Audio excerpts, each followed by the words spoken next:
अस्सलाम वालेकुम दोस्तों, welcome to my channel digital facility. आज की इस वीडियो में हम जानेंगे आज के रियाल रेट के बारे में कि आज सऊदी अरब की कौन कौन सी बैंक पाकिस्तान, इंडिया, बांग्लादेश और नेपाल के लिए क्या रेट देगी। तो फ्रेंड, वीडियो को लास्ट तक देखिएगा ताकि आपको पता चल सके कि आज कौन सी बैंक सबसे अच्छा रेट दे रही है। और दूसरा फ्रेंड, डेली बेस पे सऊदी रियाल के एक्सचेंज रेट जानने के लिए इस चैनल को सब्सक्राइब कर लें। हमारी हौसला अफजाई के लिए वीडियो को लाइक भी कर दें और दोस्तों के साथ शेयर भी कर दें। तो फ्रेंड, आज सबसे पहले हम बात कर लेते हैं URP की, जो कि आज पाकिस्तान के लिए दे रहा है 50 रुपये 70 पैसे, इंडिया के लिए 20 रुपये 20 पैसे, बांग्लादेश 23 टका 10 पैसे, जबकि नेपाल के लिए URP आज देगा 32 रुपये 72 पैसे। तो फ्रेंड, इसके बाद हमारे पास हैं इंजाज बैंक के रेट, जो कि आज पाकिस्तान के लिए दे रहा है 50 रुपये 60 पैसे, इंडिया के लिए 20 रुपये 41 पैसे, बांग्लादेश 22 टका 91 पैसे, जबकि आज इंजाज बैंक 32 रुपये 66 पैसे नेपाल के लिए।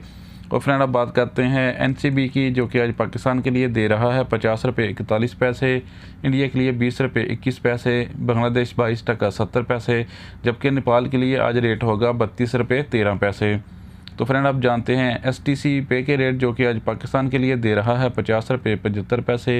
इंडिया के लिए 20 रुपये 28 पैसे, बांग्लादेश 23 टका 07 पैसे, जबकि आज नेपाल के लिए रेट होगा 32 रुपये 70 पैसे। तो फ्रेंड, इसी तरह हमारे पास हैं अब वेस्टर्न यूनियन के रेट, जो कि आज पाकिस्तान के लिए दे रहा है 50 रुपये 51 पैसे, इंडिया के लिए 20 रुपये 27 पैसे, बांग्लादेश 22 टका 98 पैसे, वेस्टर्न यूनियन नेपाल के लिए दे रहा है 32 रुपये 57 पैसे। तो फ्रेंड, आप जानते हैं और राज्य बैंक के रेट, जो कि आज पाकिस्तान के लिए दे रहा है 50 रुपये 48 पैसे, इंडिया के लिए 20 रुपये 25 पैसे, बांग्लादेश 22 टका 84 पैसे, जबकि नेपाल के लिए आज रेट होगा 32 रुपये 63 पैसे। तो फ्रेंड, अब हमारे पास लास्ट में रेट है फौरी बैंक के, जो कि पाकिस्तान के लिए दे रहा है 50 रुपये 62 पैसे, इंडिया के लिए 20 रुपये 34 पैसे, बांग्लादेश 22 टका 95 पैसे, जबकि नेपाल के लिए आज रेट होगा 32 रुपये 49 पैसे। तो फ्रेंड, ये थे आज के सऊदी रियाल के एक्सचेंज रेट।